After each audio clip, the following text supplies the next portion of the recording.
Assalamualaikum warahmatullahi wabarakatuh. Perkenalkan, saya Angga Effendi dari Prodi Ilmu Komunikasi UNJ Angkatan 2021.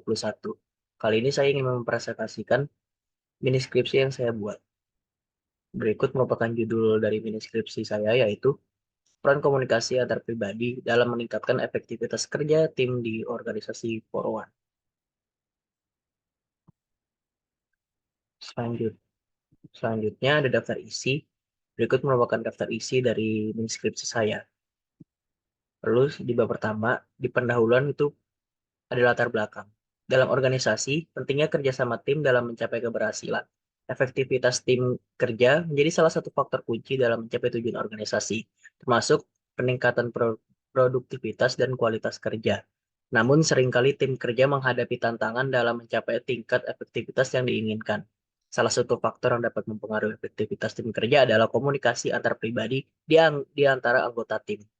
Komunikasi antar pribadi mencakup interaksi komunikasi interpersonal, seperti percakapan tatap muka, pertemuan tim, dan komunikasi satu lawan satu. Kualitas komunikasi antar pribadi yang baik dapat meningkatkan hubungan interpersonal, saling pemahaman, dan kepercayaan di antara anggota tim. Namun dalam konteks organisasi Forwan, belum ada penelitian yang secara khusus mengeksplorasi peran komunikasi antar pribadi dalam meningkatkan efektivitas tim kerja. Dengan memahami peran komunikasi antar pribadi dalam meningkatkan efektivitas tim kerja, manajemen organisasi One dapat mengembangkan strategi komunikasi yang lebih efektif. Penelitian ini juga dapat memberikan wawasan kepada organisasi lain dalam optimalisasi komunikasi antar pribadi untuk meningkatkan kinerja tim kerja. Selanjutnya, ada fokus penelitian. Penelitian ini bertujuan untuk menginvestigasi peran yang dimainkan oleh komunikasi antar pribadi dalam meningkatkan efektivitas tim di organisasi Forwan. Dalam konteks kerja tim, komunikasi antar pribadi menjadi elemen penting yang mempengaruhi kolaborasi, koordinasi, dan pencapaian tujuan tim. Melalui penelitian ini, kami akan menganalisis bagaimana komunikasi antar pribadi yang efektif dapat mempengaruhi kinerja tim, kepuasan anggota tim, dan pencapaian tujuan organisasi. Lalu selanjutnya ada tujuan penelitian. Tujuan penelitian yang pertama untuk menganalisis peran yang dimainkan oleh komunikasi antar pribadi dalam meningkatkan efektivitas tim di organisasi Forwan. Lalu yang kedua, untuk memahami faktor-faktor yang mempengaruhi efektivitas komunikasi antar pribadi dalam tim di organisasi Forwan. Lalu yang ketiga, untuk menilai dampak komunikasi antar pribadi terhadap efektivitas tim di organisasi Forwan. Lalu yang keempat, untuk mengidentifikasi hambatan-hambatan yang mungkin muncul dalam komunikasi antar pribadi di organisasi Forwan. Lalu yang kelima, untuk memberikan rekomendasi dan strategi yang dapat membantu meningkatkan komunikasi antar pribadi dalam tim di organisasi Forwan. Dengan mencapai tujuan-tujuan ini, penelitian ini diharapkan dapat memberikan kontribusi yang berarti dalam memahami peran komunikasi antar pribadi dalam meningkatkan efektivitas tim di organisasi Forwan. Lalu selanjutnya ada manfaat penelitian. Yang pertama ada manfaat penelitian praktik. Yang pertama, penelitian ini memberikan manfaat praktis dengan mengidentifikasi peran komunikasi antar pribadi dalam meningkatkan efektivitas tim di organisasi Forwan. Lalu yang kedua, penelitian ini memberikan kontribusi dalam pengembangan keterampilan komunikasi antar pribadi anggota tim di organisasi Forwan. Lalu yang ketiga, penelitian ini dapat memberikan wawasan tentang bagaimana komunikasi antar pribadi yang efektif dapat membantu mengelola dan mengurangi konflik di antara anggota tim. Lalu selanjutnya ada manfaat penelitian akademik. Yang pertama itu ada temuan dan metodologi penelitian ini dapat menjadi dasar untuk penelitian lanjutan dalam bidang komunikasi organisasi, manajemen tim, dan efektivitas kerja. Lalu yang kedua, penelitian ini dapat melengkapi dan memperkaya teori yang ada, serta menghasilkan pemahaman yang lebih mendalam tentang faktor-faktor yang mempengaruhi interaksi tim dalam konteks organisasi. Lalu lanjut ke bab 2, landasan teori. Yang pertama ada konsep penelitian. Konsep dalam penelitian ini mencakup variabel-variabel dengan menggunakan buku teori komunikasi antar pribadi, sebuah pengantar edisi kedua karya Profesor Dr. Muhammad Budiatna, MA, dan buku komunikasi organisasi pendekatan kualitatif dan kuantitatif karya Erwin Page sebagai tambahan referensi. Di sini ada 4 konsep penelitian, yaitu yang pertama ada komunikasi antar pribadi, Lalu yang kedua ada komunikasi verbal dan nonverbal. Yang ketiga ada komunikasi asertif. Dan yang keempat ada komunikasi organisasi. Dengan menggunakan konsep-konsep yang dijelaskan dalam buku Profesor Dr. Muhammad Budiatna MA dan Erwin Pace, penelitian ini dapat memiliki dasar teoritis yang kuat dalam memahami implementasi komunikasi organisasi dan peran budaya perusahaan dalam konteks yang lebih luas. Lalu yang lalu yang selanjutnya ada review literatur dari jurnal-jurnal terdahulu. Berikut merupakan tabelnya. Lalu selanjutnya ada variabel. Yang pertama itu ada komunikasi antar pribadi. Lalu yang kedua ada efisiensi komunikasi. Yang ketiga ada efektivitas tim. Yang keempat ada komunikasi organisasi. Dan yang terakhir ada kepemimpinan. Kita lanjut ke bab 3, yaitu metode penelitian. Yang pertama ada paradigma penelitian. Pada bab ini akan dijelaskan mengenai paradigma penelitian yang digunakan dalam mini skripsi kualitatif berjudul Peran Komunikasi Antar Pribadi dalam Meningkatkan Efektivitas Kerja Tim di Organisasi Forward. Paradigma penelitian merujuk pada kerangka pemahaman dan pendekatan yang digunakan dalam penelitian yang digunakan oleh peneliti untuk memandu dan mengarahkan penelitian mereka. Dalam konteks penelitian kualitatif, terdapat beberapa paradigma yang umum digunakan seperti paradigma konstruktivis, fenomenologi, dan etnografi. Dalam mini skripsi ini, paradigma yang digunakan adalah paradigma konstruktivis. Berikut adalah penjelasan lebih lanjut mengenai paradigma konstruktivis dalam konteks penelitian ini.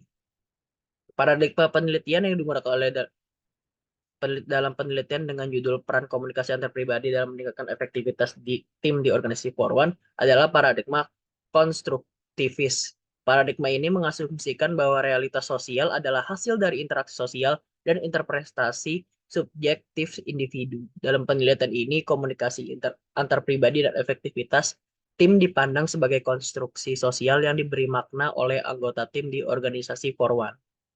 Lalu selanjutnya ada pendekatan penelitian. Penelitian ini menerapkan metode kualitatif sebagaimana yang dijelaskan oleh Creswell tahun 2018. Metode kualitatif merupakan jenis penelitian yang bertujuan untuk mengeksplorasi dan memahami makna di dalam sejumlah individu atau kelompok yang terlibat dalam masalah sosial. Lalu yang selanjutnya ada metode penelitian. Metode penelitian yang digunakan yaitu menggunakan deskripsi kualitatif.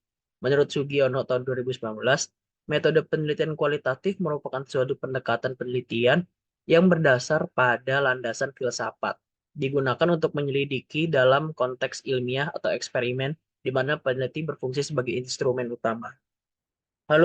Lalu selanjutnya ada teknik penarikan informan. Dalam penelitian skripsi dengan judul Peran Komunikasi Antar Pribadi dalam Meningkatkan Efektivitas Tim di Organisasi Forwan, menggunakan teknik sampling teoritis untuk memilih partisipan yang relevan dengan topik penelitian. Teknik ini memungkinkan peneliti untuk menggali pemahaman yang mendalam tentang bagaimana komunikasi antar pribadi berperan dalam meningkatkan efektivitas tim di organisasi tersebut. Selanjutnya ada metode pengumpulan data. Menurut Sugiono tahun 2019, metode pengumpulan data adalah cara atau dasar untuk digunakan dalam suatu penelitian, karena tujuan utama dari penelitian adalah mendapat data terbaru. Selanjutnya ada metode pengukuran data. Yang pertama ada keabsahan data. Pada penelitian ini digunakan teknik keabsahan data triangulasi sumber data. Pengertian dari triangulasi sumber data dalam mencari kebenaran informasi tertentu lewat berbagai metode dan sumber perolehan data dengan sifatnya menggabungkan berbagai teknik pengumpulan data serta sumber yang ada. Lalu selanjutnya ada coding. Pengkodean merupakan proses dari berubahnya data awal atau mentah menjadi bentuk yang terstandarisasi. Pada penelitian ini, reliability coding yang digunakan adalah open coding. Dikarenakan hal tersebut merupakan pelabelan dasar konsep analisis data kualitatif. Selanjutnya ada metode analisis data. Analisis data yang metode atau teknik analisis data dalam penelitian ini adalah teknik analisis interaktif model Miles dan Hoberman tahun 1994. Punch menyatakan dalam Prayoga dan Primadani pada tahun 2021 ada 3 bagian dalam metode analisis data ini, yaitu reduksi data atau data reduction, penyajian data atau data display, dan penarikan serta pengujian kesimpulan atau drawing and verifying conclusion. Lalu selanjutnya ada strategi penelitian. Penelitian ini bertujuan untuk menginvestigasi peran komunikasi antar pribadi dalam meningkatkan efektivitas tim di organisasi forward. Penelitian ini menggunakan pendekatan kualitatif dengan fokus pada pemahaman yang mendalam tentang pengalaman, persepsi, dan praktik komunikasi antar pribadi dalam tim di organisasi forward. Melalui wawancara mendalam, partisipan akan diminta oleh berbagai pengalaman mereka dalam berkomunikasi dengan anggota tim lainnya. Pertanyaan wawancara akan menggali topik-topik seperti komunikasi yang efektif, tantangan dalam komunikasi antar pribadi, pengaruh komunikasi terhadap kolaborasi, dan cara komunikasi mempengaruhi kinerja tim. Data yang dikumpulkan akan dianalisis menggunakan metode analisis interaktif, yaitu dengan reduksi data atau data reduction, penyajian data atau data display, dan penarikan serta pengujuan kesimpulan atau drawing and verifying conclusion. Temuan penelitian ini diharapkan dapat memberikan pemahaman yang lebih dalam tentang bagaimana komunikasi antar pribadi berperan dalam meningkatkan efektivitas tim di organisasi forward. Selanjutnya ada keterbatasan dan kelemahan penelitian. Yang pertama ada keterbatasan penelitian. Keterbatasan dalam penelitian ini juga mencakup batasan waktu dalam menyelesaikan studi. Batasan waktu ini dapat mempengaruhi kedalaman dan kelengkapan penelitian serta membatasi kemampuan peneliti untuk melibatkan lebih banyak partisipan atau melakukan analisis yang lebih rinci. Lalu selanjutnya ada kelemahan penelitian. Penelitian ini memiliki beberapa kelemahan yang perlu diperhatikan. Pertama, penjelasan yang diberikan oleh peneliti dalam penelitian ini mungkin kurang maksimal. Yang kedua, kurangnya sumber yang digunakan. Dan yang terakhir, ada beberapa faktor lain yang menjadi kelemahan dalam penelitian ini, seperti keterbatasan waktu yang dapat mempengaruhi cakupan dan kedalaman penelitian. Lalu yang terakhir ada daftar pustaka yang saya gunakan dalam mini skripsi ini. Sekian presentasi mini skripsi saya. Kurang lebihnya mohon maaf. Assalamualaikum warahmatullahi wabarakatuh.